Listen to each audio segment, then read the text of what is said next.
Alice says it's important to know the responsibilities of taking care of a pet so they don't end up back in the shelter.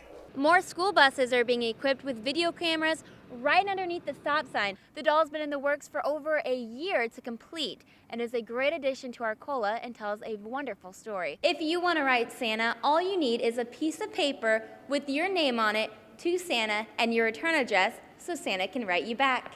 Brenneman says if it wasn't for her brother-in-law, the outcome could have been a lot more severe. Christmas is coming early here at the Peterson Park in Mattoon. Workers are preparing for their show on November 17th, and they're spending lots of hours so they get done on time.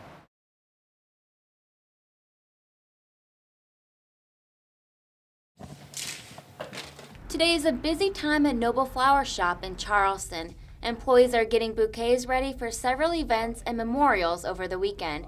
But these days, workers are having to make some changes to their normal arrangements.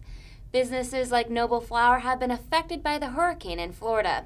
Owner Franda Newkirk says supplies have been damaged down south, and most of her flowers come from that region. All of our flowers come in from Miami. Most things come from South America. And Newkirk's shop isn't the only one affected by the hurricane.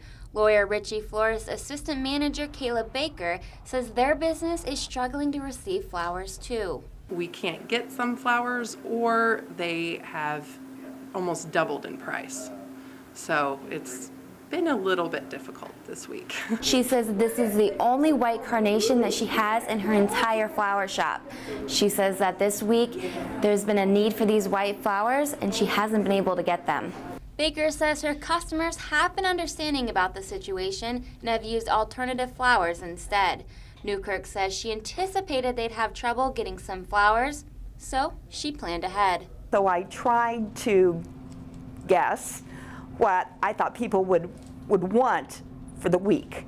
So therefore I doubled my roses, hoping that would get us through the week. Newkirk says she's staying positive about the situation, but is worried about how long this could affect her business. The scary thing right now is we don't actually know how long this is going to go on, because it could go on for at least 2 more weeks.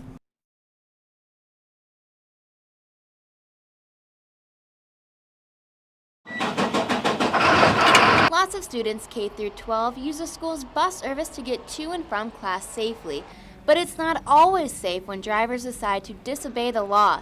General Manager of Gould Transportation Service Gary Kidwell says he's been driving buses for 13 years and says drivers don't always stop for the buses. As a driver, we try to make sure that we don't let them off if we actually see someone that's coming by and is not going to stop, which happens frequently. Kidwell says the safety of their students is their #1 priority, and that's why they decided to buy cameras for the outside of the bus. In the last 2 years, we actually purchased 2 cameras that are actually on the outside of the bus, underneath the stop sign, so that we get a better quality picture of the vehicles that do go by. Kidwell says not many bus companies have this new technology. He says the cameras not only get the pixel image of the driver's license plate, but also gives them a clear print image. He says now that they have the cameras, when drivers violate this law, they notify authorities. We report it back to our dispatcher, and then the driver is required to fill out a form that we turn into the local law enforcement. Kidwell says he's seen people of all ages run the stop sign. He says the range is anywhere from 16-year-olds to 77-year-olds. He says he just wishes drivers would obey the law and take it more seriously. I just don't believe that trying to hurry is 30 seconds to 45 seconds of trying to hurry past it so that you can continue doing whatever you think was important is more important than a child's life.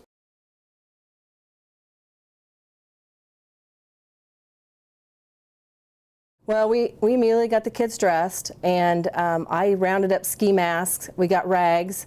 I got a couple blankets. I got little ones that don't know not to breathe when they go in it, so we threw blankets over them when it was safe to go outside. Once Vanderhyde got her family to a safe area, she went to the fire station to see what she could do to help out. She says breathing in anhydrous ammonia is an unpleasant experience. It burns. When you breathe in, you know, in your nose and everything, it just burns. And then if you breathe with your mouth, it goes down your throat. It's just a burning sensation. Vonderheide isn't the only one who found the experience miserable. Resident David Wood was also told to evacuate around 6:15 Tuesday morning. Get ready to back out of the truck, out of the driveway, and going out of the driveway, I could see the fog moving in and the ammonia. We could smell the anhydrous. This is a ditch that Dave and his family found themselves stranded in for nearly 15 minutes, scared for their life.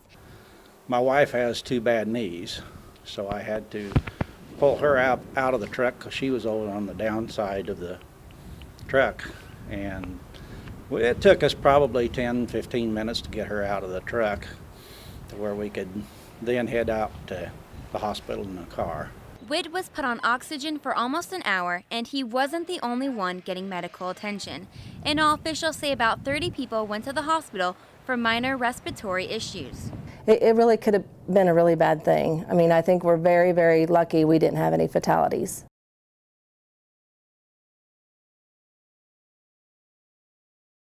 Lake Charleston may be seeing more children around the facility next summer. City Council members okayed a plan to build a new playground at the lake.